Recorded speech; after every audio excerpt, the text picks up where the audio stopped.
Acupuncture கற்றுக்கொள்ளுங்கள் அப்படிங்கிற video சீரீஸ்ல இது 5வது வீடியோ, அதாவது 5வது பாடம்.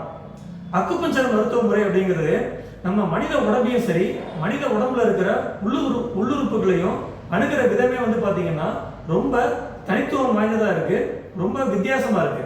அதாவது மற்ற மருத்துவ முறைகளோடு ஒப்பிடும்போது அக்குபஞ்சர் மருத்துவ முறைப்படி மனித உடம்புல மொத்தம் 12 உறுப்புகள் தான் இருக்கு. 12 உறுப்புகளை அவங்க 6 ரெண்டா பிரிக்கிறாங்க. 6 ராஜ உறுப்புகள், 6 துணை உறுப்புகள். 6 ராஜ உறுப்புகள் அப்படிங்கிறது என்னென்ன அப்படின்னா கல்லீரல், மண்ணீரல், நுரையீரல், சிறுநீரகம், இதயம், இதய மேலுறை.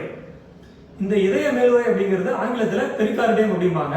இந்த இதய மேலுறைங்கிறத பத்தி நம்ம தனியா ஒரு வீடியோல பார்ப்போம். இப்போதைக்கு இந்த 5 ராஜ உறுப்புகளை நல்லா ஞாபகத்தில் வச்சுக்கிட்டா போதும்.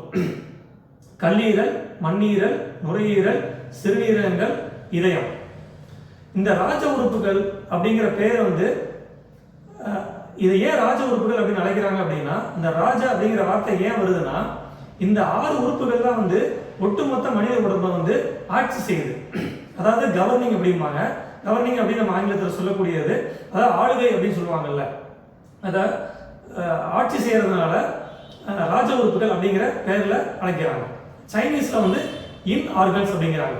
YIN இன் ஆர்கன்ஸ் அப்படின்னு சீன மொழியில அவங்க இதை அழைக்கிறார்கள். இந்த 6 ராஜ உறுப்புகளும் மனித உடம்புல தன்னோட செயல்பாட்டை செயல்படுத்துறதுக்கு அப்படி விரிவாக்கம் செய்யறதுக்கு 6 ராஜ உறுப்புகளும் 6 துணை உறுப்புகளை தன்னோட ஒரு ஜோடியா அது வச்சிருக்கு. இந்த 6 துணை உறுப்புகளை பத்தி நம்ம அடுத்த வீடியோல பார்ப்போம். இப்போதைக்கு இந்த 6 ராஜ உறுப்புகளை நீங்க ஞாபகத்தில் வச்சுக்கிட்டா போதும். திருப்பி சொல்றேன்: கல்லீரல், மண்ணீரல், நுரையீரல், சிறுநீரகங்கள், இதயம், இதய மேலுறை.